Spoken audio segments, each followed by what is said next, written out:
അധ്യായം 9. ഇതൊക്കെയും നീതിമാന്മാരും ജ്ഞാനികളും അവരുടെ പ്രവൃത്തികളും ദൈവത്തിന്റെ കയ്യിലിരിക്കുന്നു എന്നുള്ളതൊക്കെയും തന്നെ ശോധന ചെയ്യുവാൻ ഞാൻ മനസ്സുവെച്ചു. സ്നേഹമാകട്ടെ ദ്വേഷമാകട്ടെ ഒന്നും മനുഷ്യനറിയുന്നില്ല. സർവവും അവരുടെ മുമ്പിലിരിക്കുന്നതാനും എല്ലാവർക്കും എല്ലാം ഒരുപോലെ സംഭവിക്കുന്നു. നീതിമാനും ദുഷ്ടനും നല്ലവനും നിർമ്മലനും മലിനനും യാഗം കഴിക്കുന്നവനും യാഗം കഴിക്കാത്തവനും ഒരേ ഗതി വരുന്നു.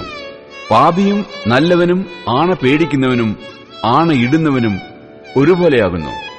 എല്ലാവർക്കും ഒരേ ഗതി വരുന്നു എന്നുള്ളത് സൂര്യന്റെ കീഴിൽ നടക്കുന്ന എല്ലാറ്റിലും ഒരു തിന്മയത്രേ. മനുഷ്യരുടെ ഹൃദയത്തിലും ദോഷം നിറഞ്ഞിരിക്കുന്നു. ജീവപര്യന്തം അവരുടെ ഹൃദയത്തിൽ ഭ്രാന്തുണ്ട്. അതിന്റെ ശേഷമോ അവർ മരിച്ചവരുടെ അടുക്കലേക്ക് പോകുന്നു. ജീവിച്ചിരിക്കുന്നവരുടെ കൂട്ടത്തിൽ ഉള്ളവനൊക്കെയും പ്രത്യാശയുണ്ട്. ചത്ത സിംഹത്തെക്കാൾ ജീവനുള്ള നായ് നല്ലതല്ലോ. ജീവിച്ചിരിക്കുന്നവൻ തങ്ങൾ മരിക്കും എന്നറിയുന്നു, മരിച്ചവരോ ഒന്നും അറിയുന്നില്ല. മേലാൽ അവർക്ക് ഒരു പ്രതിഫലവുമില്ല. അവരെ ഓർമ്മ വിട്ടു പോകുന്നുവല്ലോ.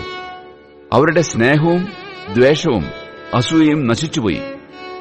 സൂര്യന് കീഴെ നടക്കുന്ന യാതൊന്നിലും അവർക്കിനി ഒരിക്കലും ഓഹരിയില്ല. നീ ചെന്ന് സന്തോഷത്തോടുകൂടെ അപ്പം തിന്നുക, ആനന്ദഹൃദയത്തോടെ വീഞ്ഞു കുടിക്കുക. ദൈവം നിന്റെ പ്രവൃത്തികളിൽ പ്രസാദിച്ചിരിക്കുന്നുവല്ലോ. നിന്റെ വസ്ത്രം എല്ലായ്പ്പോഴും വെള്ളയായിരിക്കട്ടെ, നിന്റെ തലയിൽ എണ്ണ കുറയാതിരിക്കട്ടെ. സൂര്യനു കീഴെ അവൻ നിനക്ക് നൽകിയിരിക്കുന്ന മായയായുള്ള ആയുഷ്കാലത്തൊക്കെയും നീ സ്നേഹിക്കുന്ന ഭാര്യയോടുകൂടെ മായയായുള്ള നിന്റെ ആയുഷ്കാലമെല്ലാം സുഖിച്ചുകൊള്ളുക.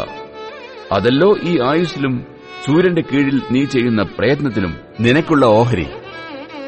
ചെയ്യുവാൻ നിനക്ക് സംഗതി വരുന്നതൊക്കെയും ശക്തിയോടെ ചെയ്യുക. നീ ചെല്ലുന്ന പാതാളത്തിൽ പ്രവൃത്തിയോ സൂത്രമോ അറിവോ ജ്ഞാനമോ ഒന്നുമില്ല. പിന്നെയും ഞാൻ സൂര്യന് കീഴെ കണ്ടത്, വേഗതയുള്ളവർ ഓട്ടത്തിലും വീരന്മാർ യുദ്ധത്തിലും നേടുന്നില്ല. ജ്ഞാനികൾക്ക് ആഹാരവും വിവേകികൾക്ക് സമ്പത്തും സാമർഥ്യമുള്ളവർക്ക് പ്രീതിയും ലഭിക്കുന്നില്ല. അവർക്കൊക്കെയും കാലവും ഗതിയുമത്രേ ലഭിക്കുന്നത്. മനുഷ്യൻ തന്റെ കാലം അറിയുന്നില്ലല്ലോ.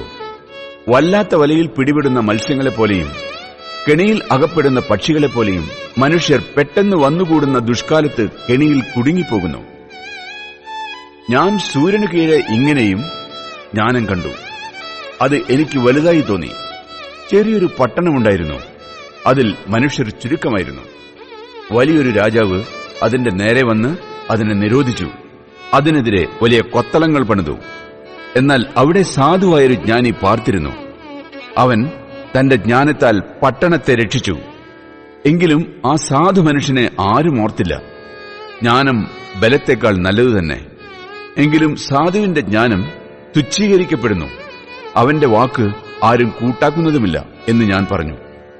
മൂഢന്മാരെ ഭരിക്കുന്നവന്റെ അട്ടഹാസത്തെക്കാൾ സാവധാനത്തിൽ പറയുന്ന ജ്ഞാനികളുടെ വചനങ്ങൾ നല്ലത്. യുദ്ധായുദ്ധങ്ങളെക്കാളും ജ്ഞാനം നല്ലത്.